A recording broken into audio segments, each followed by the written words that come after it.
When baby Sophie Tucker was born, the tubes around her heart were so badly malformed that she was being strangled from the inside, unable to breathe or swallow. It took 2 major operations to get Sophie breathing. This morning, we'll watch surgeons as they help her feed properly for the first time. Caroline Tucker was expecting her 3rd child, and like her others, everything about the pregnancy seemed to be going well. It wasn't until baby Sophie was born that anyone realised that the tubes around her heart were strangling her from the inside. Sophie couldn't properly breathe or swallow. Her doctor said they'd never seen anything like it before. At just 3 months old, baby Sophie is facing her 3rd operation. Surgeon Connell Austin is running through the risks with her father, Simon. I have not been in this situation before, and as you know, that we've had to delve into the medical literature to get some advice as to how to treat this. Sophie was born with such malformed arteries around her heart that they're effectively strangling her. It's not completely cut and dry, and I can't honestly put my hand on my heart and say that it's going to make it all get better. But I think that this is the right way forward, and we have to give it a try. All right. Well, what I'll do is I'll fill out the forms and I'll get you to sign it.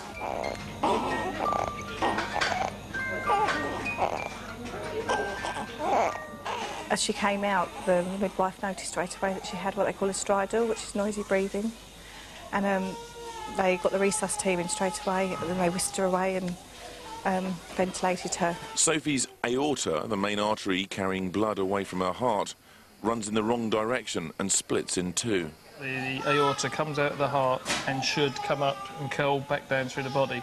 It actually, on Sophie, it comes up and goes down the opposite side of the body, and it had a piece across it making up the shape, similar to a letter A. In the gap in between the letter A, it was actually strangulating her windpipe and also her gullet for feeding. It's an extremely rare condition that would have been untreatable just 10 years ago. Probably we only see admitted to our intensive care maybe 1 or 2 a year, and one needs considerable expertise to deal with them, often needing advice from sort of colleagues of ours locally and internationally. If we took that tube out, it would probably close the whole thing off, and that's why we need to operate on her, because that's not going to go away, ever. The Tuckers' world has been turned upside down. In November, they left home for Eastbourne Hospital, expecting to return the next day with a healthy baby. Morning. Here we go. Another day, another star. 3 months on, and the entire family is living in hospital accommodation in London. Well, our life is just completely different now. It's just it's hospital life, and we leave the hospital to go and sleep and to come back. And that's it, and we've sort of been institutionalised, haven't we? Just, We've got 2 other children. Sophie's been a little surprise package. Our other children are 12 and 9. It's been a different time for them. We've had Christmas in hospital, Christmas lunch in hospital, which was quite an experience, wasn't it? Missed the winter, haven't we? yes. Hopefully get home for spring. Of course we will. Of course. But being here at Guy's is there's a school here, so both children now have come out of their normal school and they're attending classes here. Some work's been sent up from their original school, so they're not really missing out on the curriculum, are they? No, and they're just seeing what's going on here as well. They're part of Sophie's, Sophie's life, and they can see what's going on. Sophie's already had 2 operations to reshape her aorta and improve her breathing. Now surgeons need to operate again to help her feed normally. At 14 weeks, she weighs less than many babies do at birth.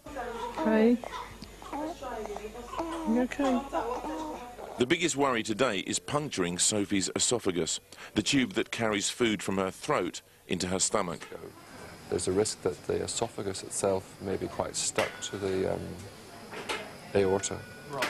So I hope that when I'm immobilising the esophagus, which is a very delicate muscular tube, that I don't put a hole into it. This will be Sophie's 3rd operation in as many months, and as she goes down to theatre, the specialist team can't say for sure if it will be her last. We'll be back later to see little Sophie's operation. Her parents are hopeful, but for the surgeons involved, it's still uncharted territory. Now, I need to move on to baby Sophie Tucker, who is only 3 months old, but she's on her way to theatre for her third major operation. Sophie was born with such malformed arteries around her heart that they were crushing her gullet and windpipe, leaving her struggling to feed or even breathe. Now surgeons are going to try and untangle the blood vessels. If it works, Sophie's parents will finally be able to take their daughter home. It's been an emotional roller coaster, I suppose. We've had very good highs and some sad lows, but all the way through we try and put on a brave face. Inwardly, you know, you're mixed and confused and not sure. You always hope for the best, but you accept some days the news isn't necessarily what you want it to be. Today, surgeons hope to work out a way to free up Sophie's gullet so she can feed normally. Her condition is extremely rare, and her parents know that even for such a specialist team of surgeons, it will often be uncharted territory. We just want her home, back with us as a family, and just get on with it. But obviously they will do everything that's best for her. Yeah, they haven't let us down so far. Before Christmas, I relieved the obstruction to the airway, but part of the problem that she's developing now is that she's actually having difficulty in swallowing. And the way we've been approaching this is to look up the medical literature. So the operation is going to be very interesting for me to see exactly what the problem is. Mr. Austin starts by clearing a pathway to Sophie's aorta, the malformed artery carrying blood away from her heart. Probably a bit middle. Yeah. Once you've been in before, it becomes a bit stuck down. So getting back in again, second time round, can be a bit more difficult. The lung gets stuck to the chest wall, so in taking it down, you can make little holes into the lung. We've made a couple of holes, but all in all, it's not looking too bad getting in here at the minute. Once in the right place, he goes about finding the remaining section of artery that's been squashing Sophie's gullet. It's still behind the esophagus. But it'll never be in front of it. No, but if... Well, that is the right arch, Andrew. And then the windpipe is in there, you see that? So that would free up that as well. Yeah. As suspected, the tangle of blood vessels around Sophie's heart is extremely complex. Removing a section of artery is not going to be straightforward. So I can't divide it. A mistake is not an option, and there's plenty of debate between Mr. Austin and his surgical team. The description of how to handle it in an adult when it's causing dysphagia includes stitching it back. I could definitely. And that would free the esophagus. It would. Because there's nothing There's nothing this side of it to prevent it bulging out this way. Thankfully unaware of the challenge their daughter is presenting, Simon and Caroline have been waiting patiently for 2 hours. This part of waiting for operation is just horrible. It's just, you just get a sick feeling. You just want tomorrow to come and for it all to be over and done with and just know the outcome. You just feel empty. You just feel absolutely helpless. There's nothing you can do. It's now out of your hands. You've been cuddling and looking after her, feeding her and doing bits, but now it's totally somebody else's responsibility, isn't it? If we get it on and we get rid of one of Get rid of that. Mr. Austin has identified the section of artery he wants to remove, but it's connected to the main blood vessel feeding Sophie's left arm. He calls for one final check of the scan results before making any decisive cuts. Yeah, we've got it on the CT as well. Could check, Andrew, if you could actually. Releasing the pressure on Sophie's gullet will come at a price. Now, there is an artery to the left arm which will have to be sacrificed.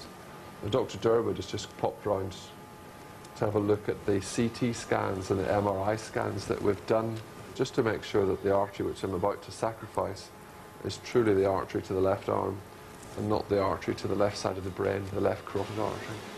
There is absolutely no margin for error. The wait for Simon and Caroline must seem like an eternity, but as Simon said, he cuddled his daughter as much as he can. Now she's in the hands of the doctors.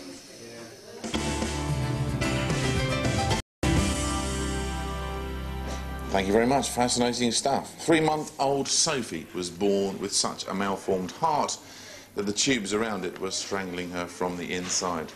You remember the artery carrying blood out of Sophie's heart was crushing her windpipe and gullet, making feeding and breathing difficult. Surgeons are now at the critical point in Sophie's third operation, struggling to decide how to disentangle her heart. We'll do then what we're planning to. We'll ligate that left. The surgical team continue to pore over Sophie's scan results as they decide how best to proceed. Outside, her parents are beginning to suspect that the operation has not been entirely straightforward. I've popped up just to see that everything's okay and basically expecting that she might be back and I could come and get Caroline. While I was there, Andrew Durwood came rushing in, all in his surgical gowns and bits and pieces, and he just wanted reassurance from the scans. It's added a little bit to the tension at the moment because we thought she'd be out by now. That'll free up the esophagus. And then there'll be nothing compressing on the trachea. That's the last I want to hear of it. 3 tense hours go by before surgeon Connell Austin feels ready to make the decisive cut and remove the section of artery that's stopping Sophie from swallowing. It won't be long before the Tucker family has a new souvenir, the offending section of artery. Yeah, Dr. Durwood, there's a present. Put it in the pot. Because of its position, Mr. Austin has been forced to disconnect the main artery carrying blood to Sophie's left arm. But at such a young age, the rest of her blood vessels will compensate for the loss. Even though Sophie's heart is so tiny, Mr. Austin is able to show us the remarkable results he's achieved. The shots of the inside of Sophie's chest are quite graphic, so please look away for the next 20 seconds if you don't want to see them. See that the gullet is now completely free throughout its length. Left subclavian is this one here. That's the artery to her left arm. It's just been sacrificed. But even when you look at it, you can see it pulsating, so it's already got enough tiny blood supply going into it. So as they say, the proof of the pudding will be in the eating. If the baby's able to swallow in the next few weeks. After an operation lasting nearly 5 hours, Sophie is sent straight to intensive care to recover, her breathing controlled by a ventilator. The surgery has gone well, but until Sophie starts to feed again, it's difficult to know how well. That's the size of the main blood vessel that's now supplying the lower half of her body. Yeah. And in actual fact, you can tell that the artery to the left hand is doing well because the saturation probe is on her left hand and it's working exactly as it was beforehand. Excellent. So there shouldn't be problems. Thank you so much. Right. Bye, Simon. See you. The relief once she came out of theatre and just seeing her, it's always a shock to see her come out because she's ventilated and no child coming out of theatre or no adult looks at their best, but within a day or so she just, you know, she's come back to the Sophie that we know and love and, well, she's majorly on the road to recovery as far as I'm concerned, without getting too excited about it. Sophie makes good progress, and a couple of days later, Mum and Dad are waiting nervously as the ventilator is disconnected. Good, good. That's it, all done. Brilliant. Hello, sweetheart. Look, you're breathing on your own. She looks a bit shell-shocked. She'll continue to need the help of a little oxygen for the foreseeable future, but she is breathing by herself again. But the Tuckers are soon facing another unexpected setback.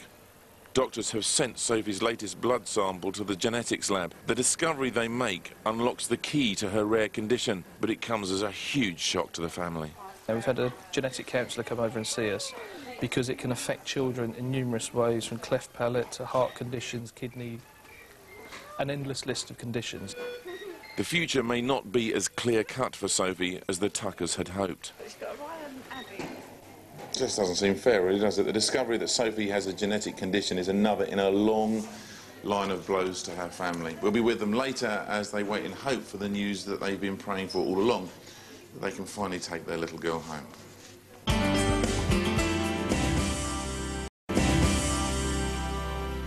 Now back to Simon and Caroline Tucker, who have just discovered that their 3-month-old baby daughter Sophie has a rare genetic disorder.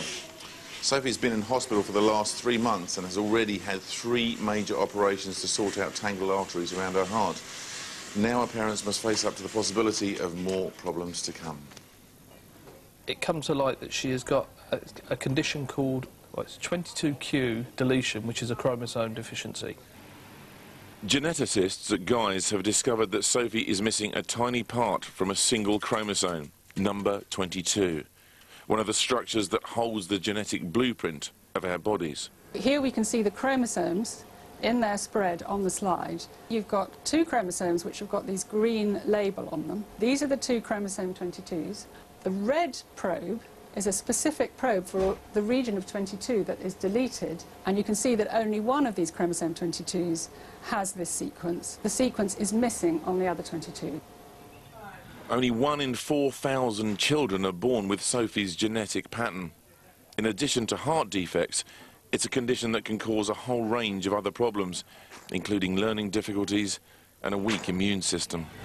Now, we're hoping that she's had her condition, which was a heart problem, and the aorta problems, which has been rectified now. So it's a case of we're just going to have to be monitored as we go. The Tuckers are determined to put the possibility of future problems to one side and, for now, simply enjoy the dramatic improvement they see in their daughter since the operation to help her swallow. Her feeding now, it's a vast improvement to what it has been over the last 14, 16 weeks. She's actually tolerating her food, she hasn't vomited, so as far as everyone's concerned, she's on the road to recovery, really. She just looks good. She looks like, you know, a baby that just needs to grow now. I think slowly but surely with Sophie, but she's doing really, really well. Having seen little else but hospital ceilings her entire life, Sophie starts to enjoy visits to a special sensory room that gives the whole family a chance to unwind. It's supposed to stimulate you, not put you to sleep.